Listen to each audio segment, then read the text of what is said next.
So Super Rugby Round 7, the Saturday game, sees us with games in New Zealand, Australia and South Africa, so it's a good split. 2 derby games and a New Zealand-South Africa matchup. There's some interesting looking matchups here. The first one, well, it's two teams towards the bottom of the barrel, isn't it? So the Blues not looking particularly hot so far this season. The Sharks themselves not setting the world alight. So both teams with just the 1 win, 3 losses. The Sharks slightly ahead with a draw, but that was at home, so nothing really to write home about there. Both teams with fan bases probably pretty negative, questioning what's going on. The Blues maybe slight positive with that win over the Lions the other week, but really ripped back down with a poor performance against the Stormers. The Sharks have beaten the Sunwolves, but yeah, there's not been a lot to write home about for them. So for the Blues, they've made a few changes. Stephen Perofeta starts. I think most Blues fans will be pretty excited about that. He is seen as the future of the franchise at the moment anyway. So until they ruin his career, but I won't go that far. The Blues have had a pretty poor history with developing 10s in the last, 10 years at least. So we'll see how he goes. He's looked good from what we've seen of him so far. He's just coming back from a broken hand. Sonny Bill is out. I think he broke his hand or some arm injury anyway. And so that means Rieko Ioane moves into 12. He's paid 13, but this week he's going to be in at 12 with George Moala, who's in at 13. So he's back in the squad, back in favour with the coach. We'll see, that's a new combination, so we'll see how that goes. They're going to be tested because the Sharks have got Esterhuizen back. And I think Perofeta needs to be aware because Perofeta is not a huge guy and Esterhuizen is large. So he will be running at him. Rieko Ioane as well might have to make more tackles than he's used to if Esterhuizen decides to run at him. Van der Walt is back for the Sharks as well. And the coach has kind of indicated that he's going to bring some experience and leadership to the team, which might have been lacking in their more recent results. So, I mean, for the Blues, with the performances of the other New Zealand teams, you're already getting into kind of do-or-die territory. The Blues are well off the pace in the New Zealand Conference. They've already got the same amount of losses as the Hurricanes, Chiefs, and Highlanders combined. So that's not a good look. The Crusaders have got as many wins as the Blues have got losses. So, yeah, it's not going to be a good time to lose because I think you'll be starting to write their season off. They are coming off a bye, so in theory they should be well rested. It was probably timely because they had just travelled to South Africa, so any jet lag issues should be out the window. The only question we always ask with coming off the bye is the question of any rust.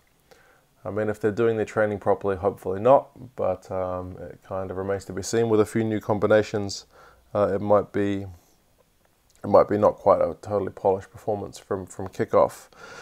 For the Sharks, well, it's fair to say that their tour is going pretty terribly so far. They've been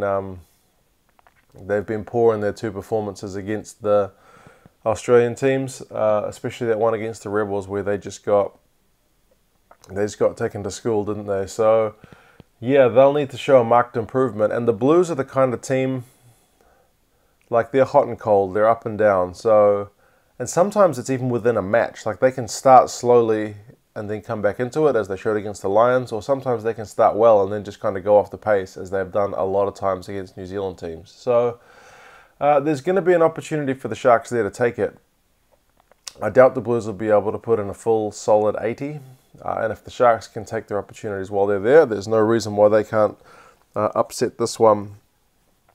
Yeah, they are coming off those 2 poor losses. So if the Blues are slow to start with, the Sharks will need to put some points on quickly, because if you don't take those chances, then it's unlikely away from home.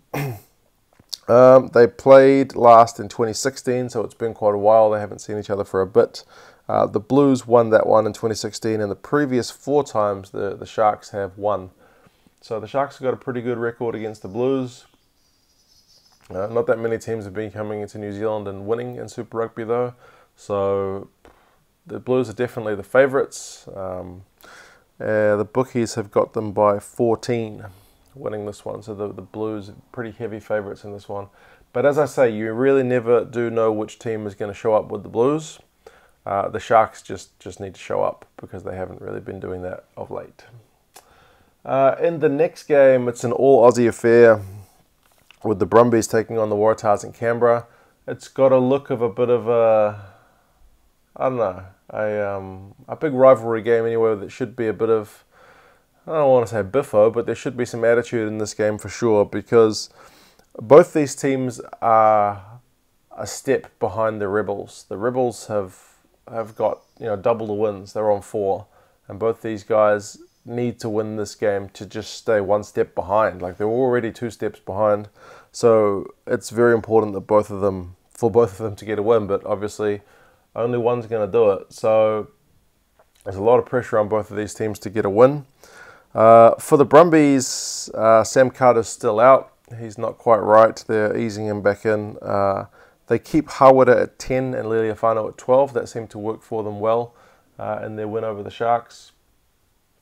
So, the biggest news for them was just Pocock's back. David Pocock is finally back. We haven't seen him play in a Brumbies jersey for quite some time. Around the breakdown, that kind of Michael Hooper versus David Pocock battle is going to be an interesting one to watch. If you're a Brumbies fan and we're thinking about going to a game this season, I reckon a rivalry game against the Waratahs with Poe making his comeback is probably one of the ones to do it. For the Tars, they keep Folau on the wing because he proved pretty effective there when they played the Rebels, so they're keeping up with that. So Hegarty stays at fullback. Curtis Rona has been brought into outside centre. So, they're putting in a bit of size outside of Kurtley Beale. And speaking of size, the 136 kilo Naiyaravoro is on the other wing. So Folau and Naiyaravoro, pretty intimidating wing combination. Jake Gordon is back at scrum half. So, you'd have to say it's a pretty strong-looking Waratahs team. But, with Pocock back, that's decent-looking Brumbies team as well, so it should be a good game. The Brumbies coach had said recently, and I did a video kind of about home and away records, that winning your home games is really important, and it's just picking up a few away wins that's going to put you up to conference. So you need to practice what you preach, man. You got to get us home win. It's so important for the Brumbies. It will be interesting to see how much they kick at goal, because in that win over the Sharks, they took a lot of those shots, or at least 3 or 4, and Hawara was hitting them from 50 plus metres. So the Waratahs will need to be careful, but this season they've not been a team which gives away a lot of penalties. So decision making around the Brumbies when they do get those opportunities will be an interesting one to watch. For the Tars, the Folau experiment goes on. How much they're going to kick to him and how well the Brumbies can disrupt that will be it'll just be a focal point of the match. The Brumbies are improved, so they're going to need to do something special to get an away win. I think they're not going to be able to just walk into Canberra and just get a win. Like, these are 2 teams with pretty even records, so there doesn't seem to be a lot in it. And the Brumbies have got a really good D. Like, they've got the lowest missed tackles and lowest run meters conceded, not lowest, but lowest missed tackles and, I think top or bottom 3 for run meters conceded. So, they're going to need to do something special to crack that Brumbies defence. And it might be that Folau and Naiyaravoro are the way to do that. If anyone's going to bust through, it'll be Naiyaravoro. So, between these 2 teams, the Tars have won the last 3.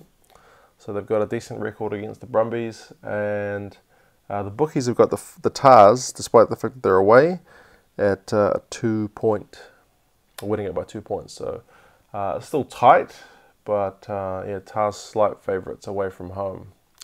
They're both coming off the bye, which is nice. There's no argument about one team being more ready than the other because they're both in the same boat. So that's kind of ideal planning from the schedulers. Credit to Sanzar for that one. We'll see. The final game is another derby, so we got a South African derby between the Bulls and the Stormers at Loftus. So the Bulls have had a pretty poor tour. They've come back with not much in the hand from their tour of Australia and New Zealand. But then equally the Stormers went through the same thing. But the Stormers have been back home for a while now and started to turn things around. So when they got back from South Africa, they were at 1 win and 3 losses, 3 in a row. But they've kind of evened things out. So they're looking to build a bit of form. The Stormers' record is not pretty. So 1 out of 4, well, five games and 1 to 4 is not. It's not ideal in anyone's books, really. So yeah, the Bulls are just looking to get things back on track. I mean, they've only played 2 home games, so they lost 1, but they did manage to get their win over the Hurricanes, but that was a long time ago now. So they'll be looking to rediscover a bit of home form, and the Stormers will just be looking to keep this back on track, this fine run of form that they're in.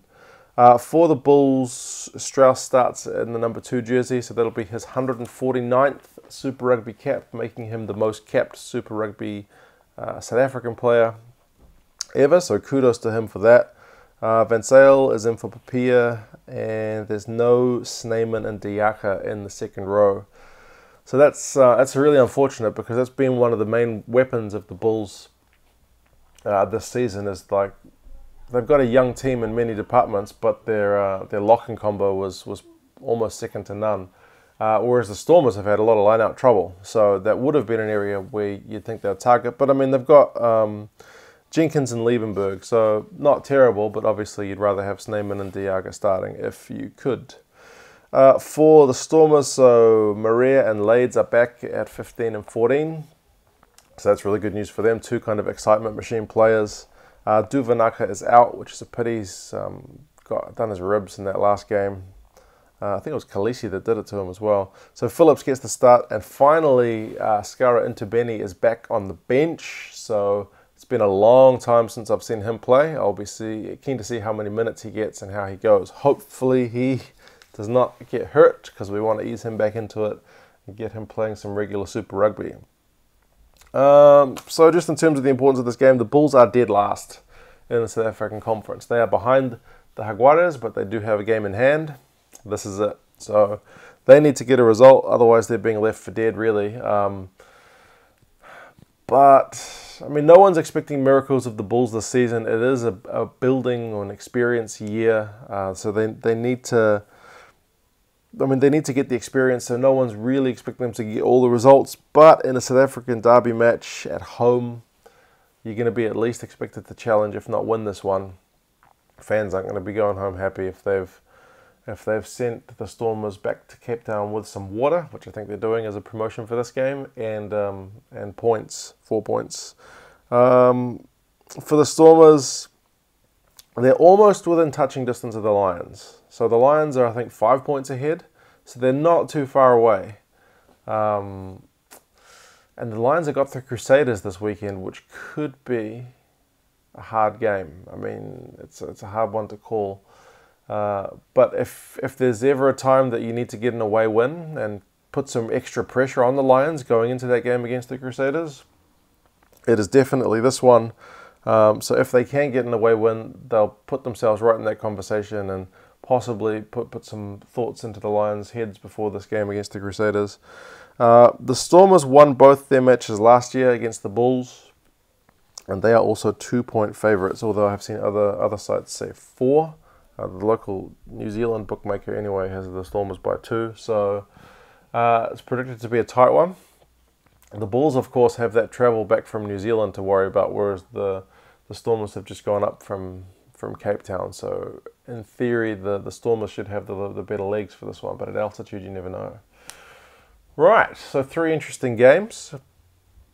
Important for quite different reasons for different teams. But yeah, it should be an interesting weekend. I should be able to watch all of them. It's Easter, so no work for a few days. So even though this one's on at a pretty ungodly hour in New Zealand, still should be able to get up and watch it with not much on the next day. What do you guys reckon? Do you agree with the bookies that it's Blues, Tars and Stormers? 2 away wins in a row in Super Rugby has been hard to come by this season. So whether or not that kind of pans out remains to be seen. Alright guys, let me know your thoughts, and I'll talk to you again soon.